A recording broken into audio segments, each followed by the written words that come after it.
विश्वामित्र जी को क्रोध आया, मुझे देखकर खड़ा नहीं होता। राम से शिकायत कर दी, राम तुम्हारे राज्य में संतों का अपमान होने लगा, मुझे देखकर फलाना राजा खड़ा नहीं हुआ। राम जी बोलिए गुरु जी बताइए, मैं उसको मारता हूँ। गुरु जी बोले जाओ उसको मार डालो, मेरी आज्ञा है। राम जी बोले गुरु की आज्ञा है, अब तो मैं उसे मृत्यु दंड दूंगा। हनुमान जी को आदेश दिया, जाओ हनुमान उस राजा को पकड़ के लाओ। हनुमान जी चले, जब चले तो वो राजा डर के मारे अंजनी के पास चला गया। अंजनी माता मुझे बचाओ बचाओ बचाओ बचाओ। अंजनी बोली क्या हुआ बेटा? बोले मुझे कोई मारना चाहता है। तब अंजनी कहती है कि मैं तुझे मरने नहीं दूंगी, चिंता मत कर। माँ आप मुझे वादा करो कि आप मुझे मरने नहीं दूंगी। तब अंजनी माँ ने कसम खा ली कि मैं कसम खाती हूँ कि तुझे मैं मरने नहीं दूंगी। उसने अंजनी माँ ने अपने घर में उस राजा को छिपा लिया। हनुमान जी उस राजा को खोजने निकले और वो राजा अंजनी के घर में छिपा। हनुमान जी को लगा चलो माँ का घर है, थोड़ा जाके माँ से मिल लेते हैं। तो रास्ते में माँ का घर मिला तो हनुमान जी माँ से दंडवत करके मिलते। माँ कैसी हो? माँ ने कहा एक समस्या है। क्या? माँ ने कहा बेटा तू मुझे एक वादा कर कि मैं जो कहूंगी तू करेगा। हाँ माँ जो कहोगी करूंगा। तो हनुमान जी से माँ ने कहा ये फलाना राजा है, इसको बचाना है, जो इसे मारना चाहता है उससे तो इसकी रक्षा करेगा, ये वादा दे, वचन कर, वचन दे। हनुमान जी ने पहली वचन दे दी और जब देखा राम राम मैं इसी को ही ढूंढ रहा था, मैं इसको ही खोज रहा हूँ, ये मेरी माँ के पास छिपा। ए माँ मैं आपको वचन नहीं दे सकता, मैं इसे ही खोज रहा हूँ। राम जी इसको मारना चाहता हूँ, जो राम जिसे मारना चाहे उसे कौन बचाए? अंजनी बोली देख तूने वादा किया है तू इसे बचाएगा। अब हनुमान जी चक्कर में पड़ गए, एक तरफ प्रभु की आज्ञा एक तरफ माँ की आज्ञा। प्रभु की आज्ञा खोज के लाओ, माँ की आज्ञा बचाओ। हनुमान जी बोले अब क्या करूं, चक्कर में पड़ गया। तब हनुमान जी बोले चल मेरे साथ। हनुमान जी उसको लेके गंगा जी में चले गए। गंगा जी, और गंगा जी में हनुमान जी ने उसे अपने पीछे कर लिया और बोले जोर जोर से चिल्ला सीताराम सीताराम सीताराम। उसने डर के कारण सीताराम सीताराम सीताराम सीताराम सीताराम सीताराम सीता। राम जी को पता चला कि मैं जिसे खोज रहा हूं उसे हनुमान जी ने शरण दे रखी है। हनुमान जी के पास पहुंच गए, धनुष बाण लेके। विश्वामित्र जी भी साथ में थे। ए हनुमान, राम जी बोले हनुमान मेरे दुश्मन को निकालो। हनुमान जी बोले मैं नहीं दे सकता, तुम मुझसे विश्वासघात कर रहे हो, कुछ भी समझो प्रभु, मैं इसे मरने नहीं दे सकता, क्षमा करो, इसे क्षमा करो इस अपराधी को। राम जी बोले गुरु की आज्ञा हम क्षमा नहीं कर सकता। निकाल लिया बाण राम जी ने। और हनुमान यदि तुमने उसकी रक्षा की तो मैं तुमको समेत तुम्हें भी और उसे भी मार डालूंगा। प्रभु आपको जो करना हो आप कर लो। हनुमान जी भी राम राम राम राम जपने लगे और राम जी सामने खड़े होकर बाण चला रहे। और जब बाण चलाया, पहला बाण चलाया, हनुमान जी के पास वो बाण आया तो सही लेकिन छू करके नीचे गिर गया, क्योंकि हनुमान जी को एक रक्षा कवच दे रखा था। कौन? बोले राम के नाम ने हनुमान जी को रक्षा कवच दे रखा था। राम के नाम, राम से अधिक राम के नाम की महिमा है। राम से अधिक राम के नाम की महिमा है। हनुमान जी को छूकर बाण नीचे गिर गया। कितने बाण चलाए राम जी पर कुछ ना हो सका। अंत में जब राम जी भयंकर क्रोध में आकर के और हनुमान जी को मारना चाहते, तब श्री विश्वामित्र जी ने हनुमान जी का हाथ, राम जी का हाथ पकड़ लिया। प्रभु क्षमा कर दो। जोर जोर से सीताराम सीताराम पीछे से वो राजा बोल रहा।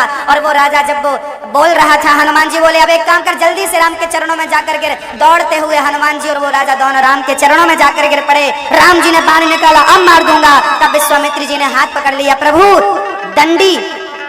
दंड देना उद्देश्य नहीं है, बुद्धि को परिवर्तन करना उद्देश्य है। इसकी बुद्धि सुधर गई है, अब इसे क्षमा कर दीजिए, इसे क्षमा कर दीजिए।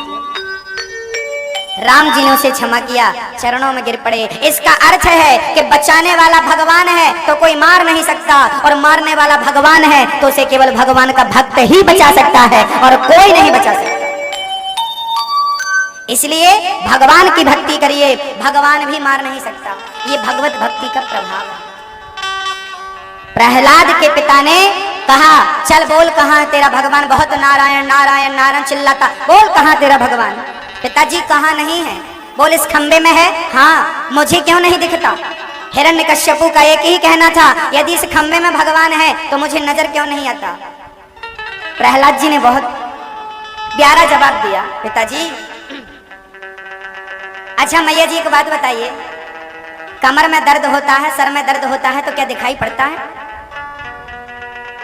बोलो हाँ। दादाजी बोलिए हाँ दिखता। दर्द दिखाई पड़ता है क्या? एक पति ने पूछा तेरा भगवान कहाँ है? पत्नी ने जवाब नहीं दिया। पति के सर में दर्द हुआ, पति बोला डॉक्टर को बुलाओ। पत्नी बोली नहीं बुलाऊंगी। क्यों? पत्नी बोली आप मजाक कर रहे हो। पति बोला मजाक नहीं कर रहा हूँ, सर दर्द से फटा जा रहा है। पत्नी बोली यदि सर में दर्द है तो मुझे क्यों नहीं दिखता?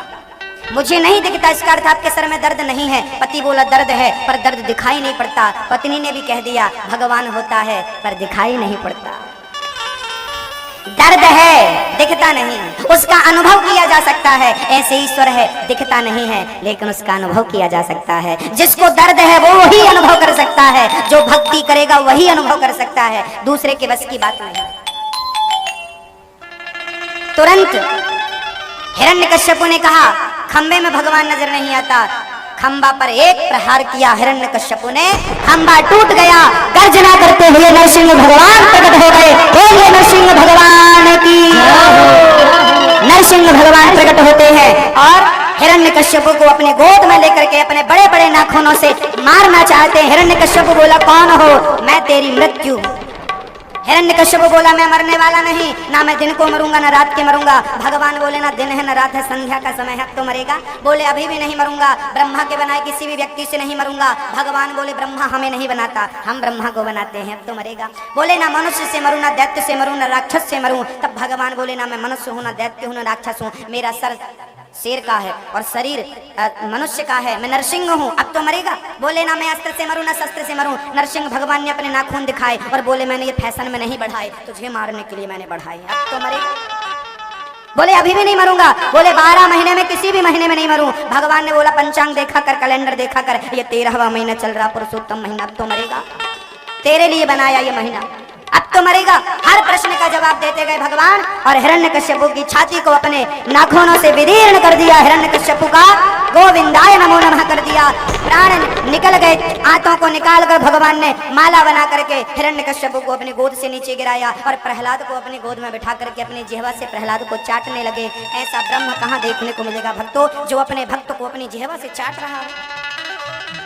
प्रहलाद से कहा भगवान ने क्या चाहिए तुझे? प्रहलाद ने कहा मुझे कुछ नहीं चाहिए, मेरे पिता की सदगति हो जाए यही चाहिए। भगवान ने कहा तुझ जैसे पुत्र को जन्म देने वाले पिता की अधोगति कभी नहीं हो सकती, इसकी तो सदगति मैंने कर दी। प्रहलाद के पुत्र विरोचन हुए और उनके पुत्र राजा बलि हुए, जिनके यहाँ वामन भगवान पहुंचे। हर कल्प में भगवान आते हैं। कभी समुद्र मंथन के लिए 3 अवतार धारण करते हैं, मोहिनी का, मत्स्य का, मोहिनी का, कच्छप का और धनवंतरी का। तो कभी हरि अवतार धारण करते हैं हाथी को बचाने के लिए, कभी मत्स्य अवतार धारण करते हैं सत्यव्रत नाम के राजा को धर्म की शिक्षा देने के लिए, तो कभी राम बनकर कृष्ण बनकर के आते हैं। सुखदेव जी बोले राजन मैं तुम्हें राम कथा सुनाता हूँ, पश्चात कृष्ण कथा सुनाऊंगा। राम वंश, सूर्य वंश को ही हम रघुवंश कहते हैं। सूर्य वंश में भगवान नारायण के पुत्र हुए ब्रह्मा, ब्रह्मा के पुत्र मरीचि, इनके पुत्र कश्यप, इनकी पत्नी अदिति से विवस्वान हुए। इन्हीं के वंश में राजा नभग, नभग के पुत्र नाभाग, नाभाग के पुत्र अम्बरीश, अम्बरीश और महाभाग। अम्बरीश एकादशी का व्रत करते हैं और भगवान की भक्ति बहुत निष्कपट भाव से करते हैं। एकादशी के दिन वो चावल नहीं, अन्न नहीं, कुछ भी ग्रहण नहीं करते और द्वादशी को ब्राह्मणों को भोजन करा के पारण करते हैं व्रत का। एक दिन दुर्वासा जी ने उनका अपमान कर दिया और कृत्य से मारना चाहा, तब सुदर्शन ने दुर्वासा का पीछा किया और बाद में दुर्वासा जी को शरण लेनी पड़ी और उन्होंने क्षमा किया, तब कहीं जाकर दुर्वासा जी की जान बची। भगवान की भक्ति का बड़ा प्रभाव है भक्तों। इन्हीं के वंश में राजा सगर हुए। सगर के 60,000 बच्चों को कपिल मुनि की दृष्टि पड़ते ही वो जल के भस्म हुए। सगर की दूसरी पत्नी केसिनी के पुत्र हुए असमंजस, असमंजस के बेटा अंशुमान, अंशुमान के बेटा दिलीप, दिलीप के बेटा भागीरथ, जिन्होंने गंगा को प्रकट किया। और इन्हीं के वंश में आगे चल करके श्री दिलीप हुए, दिलीप के पुत्र हुए रघु, रघु के पुत्र हुए अज, अज के पुत्र हुए हैं दशरथ और दशरथ के 4 पुत्र हुए जिनका नाम है राम, लक्ष्मण, भरत और शत्रुघ्न। राम जी के पिता राजा थे अयोध्या के दशरथ जी। दशरथ जी महाराज की चारों तरफ जय जयकार हो रही थी। खीर खाने से तीनों रानियां गर्भवती हुईं और समय आने में सुंदर से लाल को जन्म दिया। आइए, राम का जन्म हो रहा है। चैत्र का महीना था, नवमी की तिथि, दिन के 12 बजे रोहिणी नक्षत्र अभिजित मुहूर्त था और कौशल्या माँ के उदर से भगवान श्री राम का प्रादुर्भाव हो रहा है। बोलिए राजा रामचंद्र भगवान की। भगवान का जन्म हुआ, भगवान का जन्म हुआ। हमारे भैया श्री नारायण जी आज कह रहे थे कि हमें पार्वती जी के जन्मोत्सव की कथा भी सुननी है, तो मैं आपको पार्वती जी के जन्म को बहुत छोटे से रूप में सुनाता हूँ। छोटी सी राम कथा भी सुनाऊंगा और मैं कृष्णोत्सव की ओर आपको तुरंत लेकर चलता हूँ। जब माँ सती शिव के वियोग में पिता के दक्ष के यज्ञ में जल के भस्म भई, तो वही सती पार्वती के रूप में हिमालय के घर जन्मी। और रामचरितमानस में तो पार्वती के जन्म की अद्भुत कथा है। जब पार्वती का जन्म हुआ, चारों तरफ आनंद ही आनंद था। जल नदियों का जल निर्मल हो गया। आ समय में ही वृक्षों पर पुष्प आ गए, फल आ गए और अपने आप ही सारे लोगों के मन में सद्विचार जन्म लेने लगे और कुविचार खत्म होने लगे। पार्वती जी का जन्म जब हिमालय के घर में हुआ, सारी पृथ्वी के लोगों के हृदय में शांति थी, क्योंकि माँ जगत जननी जगदम्बा का जन्म हो रहा है तो शांति तो होनी ही है ना। ऐसी माँ पार्वती हैं जिनके विवाह की चर्चा मैंने शिव जी से आपको सुनाई थी दूसरे दिन। भगवान श्री राम का जन्म हुआ, बड़ी बधाइयां बजी राम के जन्म की। तब तक दूसरी रानी के यहाँ से सूचना आई, कैकेयी ने भी एक बच्चे को जन्म दिया है। तीसरी खबर आई, सुमित्रा ने 2 बच्चों को जन्म दिया। दशरथ जी बुढ़ापे में नाचने लगे, भगवान ने अभी तक एक नहीं दिया था, दिया तो छप्पर फाड़ के 4 छोरा दे दिया। बुढ़ापे में भांगड़ा कर रहे हैं श्री दशरथ जी महाराज। आइए जरा दशरथ जी के संग हम भी यहाँ 2 बार झूम लेते हैं, बड़े प्रेम से नाच लेते हैं, क्योंकि दशरथ जी की खुशियां अद्भुत है। और हम भी जरा दशरथ जी के संग जरा प्रेम से झूम लेते हैं, है ना, प्रेम से। रामचंद्र भगवान की जय हो। एक बार आप लोग बोलो, जोर से बोलो। आप दादाजी का बोलोगे घर जाके। सियावर रामचंद्र की जय हो। सियावर रामचंद्र की जय श्री राम। जय श्री राम। राम जी का जन्म हुआ, चारों तरफ बधाइयां बज रही हैं। जन्मे हैं चारों भैया, गुरु जी ने नामकरण किया, राम लक्ष्मण भरत शत्रुघ्न। बड़े हुए राम जी, राम को लेकर विश्वामित्री जी गए। मैं राम कथा पर कल जरूर प्रकाश डालूंगा कथा के शुभारंभ में, और आपको राम कथा से जुड़े कुछ प्रश्नों के उत्तर भी दूंगा। राम जी 14 वर्ष के लिए ही वनवास क्यों गए, और राम जी को वनवास क्या सचमुच कैकेयी ने भेजा था, और राम जी ने पिता का संस्कार नहीं किया, जटायु जी का संस्कार किया क्यों। सीता सोना चांदी को त्याग कर घर से निकलती हैं और जंगल में सोने के मृग में कैसे फंस जाती हैं। इन प्रश्नों का उत्तर हम कल के सत्र में आपको देंगे। राम जी का जन्म हुआ है,